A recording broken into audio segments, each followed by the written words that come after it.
orang-orang biasa sembang pun dia tak boleh, dia boring. Kaki politik kalau sembang, main orang bisnes dengar dia macam sikit-sikit je, dia tak minat. Apa yang dia selalu sebutkan. Sebab itu bila makan, kita bersama berbual, tanya dia apa hari ni belajar, tanya dia apa yang kamu buat hari ni, apa cikgu cakap.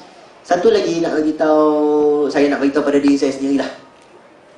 Sistem pendidikan di Malaysia ni kita kata kadang-kadang dia tak sempat. Dia kena ada ta'lim dan tarbiyah. Ta'lim dan tarbiyah. Ta'lim tu informasi masuk dalam otak. Tarbiyah tu ketuk pintu hati daripada apa yang masuk dalam otak.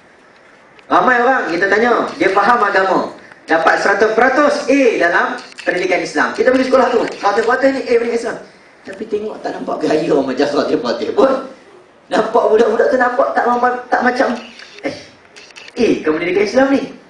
Sebab ilmu saja yang diambil masuk dalam otak. Dia jadi informasi. Dia tidak masuk ke dalam hati. Ramai jumpa anak muda naik motor. Saya selalu lah kadang-kadang jumpa dia orang bawa motor, berhenti kat mana-mana. Jumpa kita, dia kadang okey, dia berhenti bang. Ustaz, dia terlupa dia bawa Cikaro belakang. Dia bawa girlfriend kat belakang, dia lupa.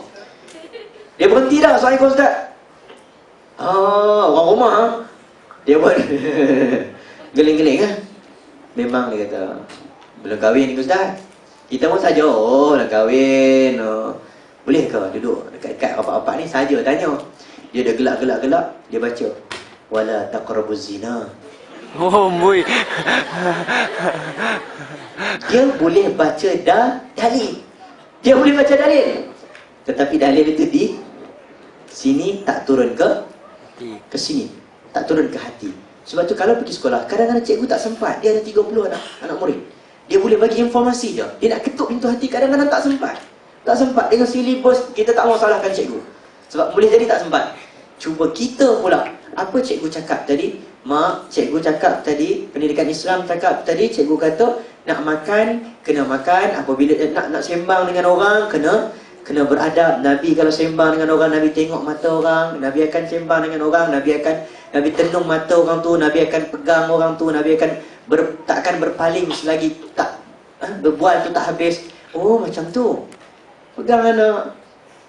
Kita pula tarbiyah. Ini mak kamu. Kamu cakap dengan mak, kamu tengok dah mata mak. Cuba kamu cakap, kamu tengok. Anak dapat informasi di sekolah, di rumah rupa-rupanya mak dia sedang mencuci hati dia. Cakap dengan mak, tengok mata mak.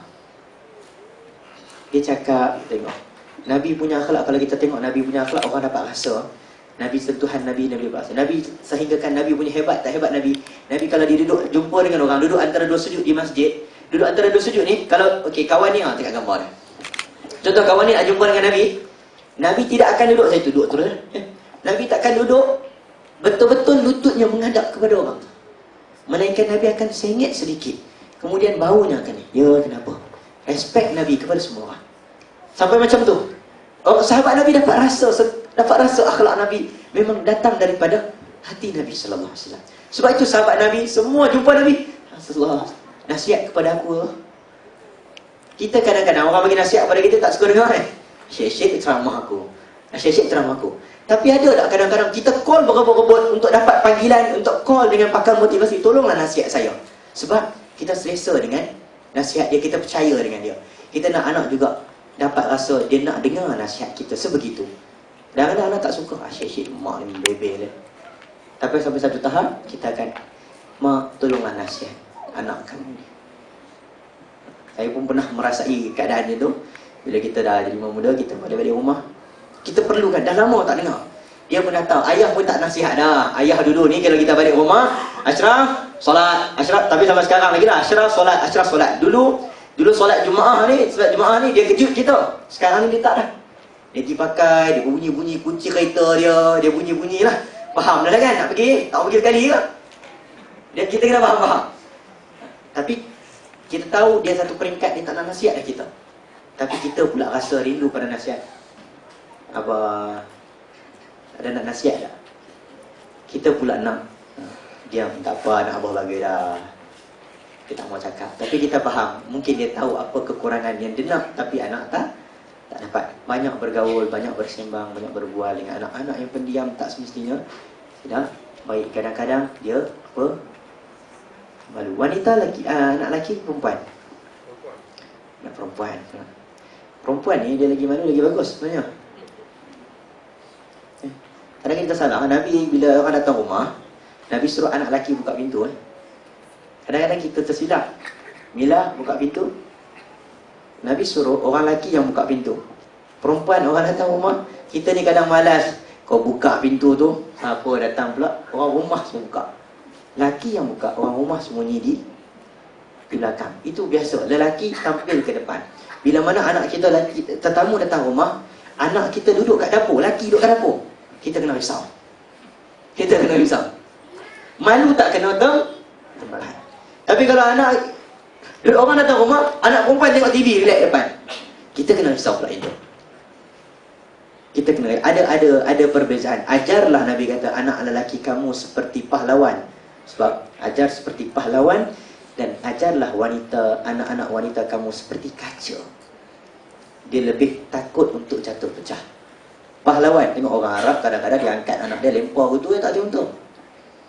Dia melawak tu kasar. Dia dengan perempuan, dengan anak perempuan, Allah cukup pantang. Kita ni jalan naik tengok anak, tertengok Pak Arab bini dia. Bukannya kita berkecil mata, baru lalu ya. Dia tengok, orang tak tahu. Dia marah kita. Kita tak tengok pun. Kita tengok, kita sentuh ya. Dia memang cukup jaga dia punya wanita. Ada mungkin ada baiknya. Kadang-kadang kita cuba cari hikmah.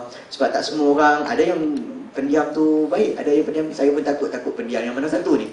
Ada pendiam yang kita takut dia tak bergerak langsung, tak aktif langsung mungkin. Ataupun nak bagi baca doa sikit ke? Boleh? Boleh? Siapa? Ada setengah orang tanya, Ustaz tak ada ke doa-doa ayat ke apa nak baca, nak hembus-hembus sikit ke? Dia macam-macam doa. Kalau Ustaz Bahiyah, orang tanya apa? Doa apa? Ustaz macam mana nak lembutkan hati suami saya? Pasang dulu. Kan? Orang suka tanya kan? Dia pun cakap, ramailah tanya dia, sembang dengan dia. Sikit-sikit tanya macam mana nak lembutkan hati suami. Dia mau ajarlah bangun pagi, tengah-tengah pagi, tengah-tengah tidur, macam-macam. Yang tadi, slide tadi.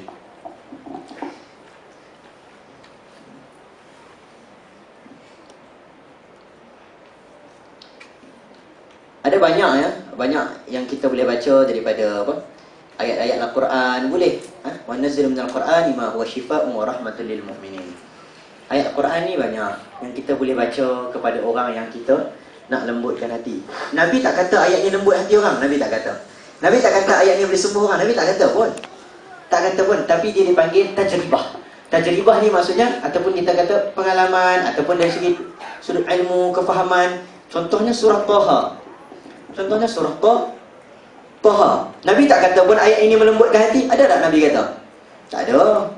Nabi sikit pun tak pernah kata surah Taha itu melembutkan hati manusia.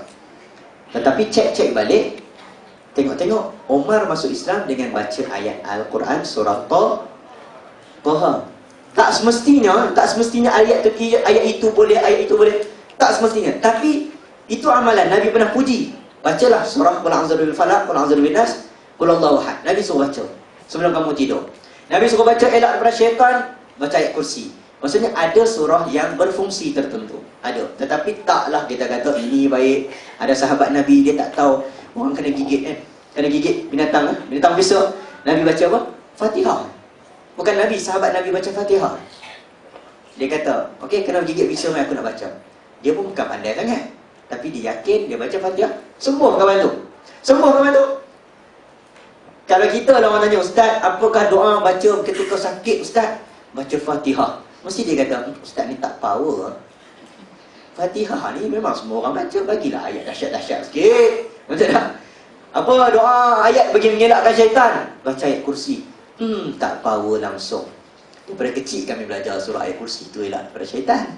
Bagilah ayat lain sikit. Setengah orang dia macam tu. Dia nak tengok pada ayat Quran. Tapi tak apa. Kita tengok pada ayat Quran. Contohnya Taha. Kita baca sama-sama. Umar Al-Khattab baca ayat ini lalu memeluk Islam. Dengan ayat Quran dia boleh ubah. Dengan ayat Quran dia boleh hancur hati yang sangat-sangat keras dan kuat itu.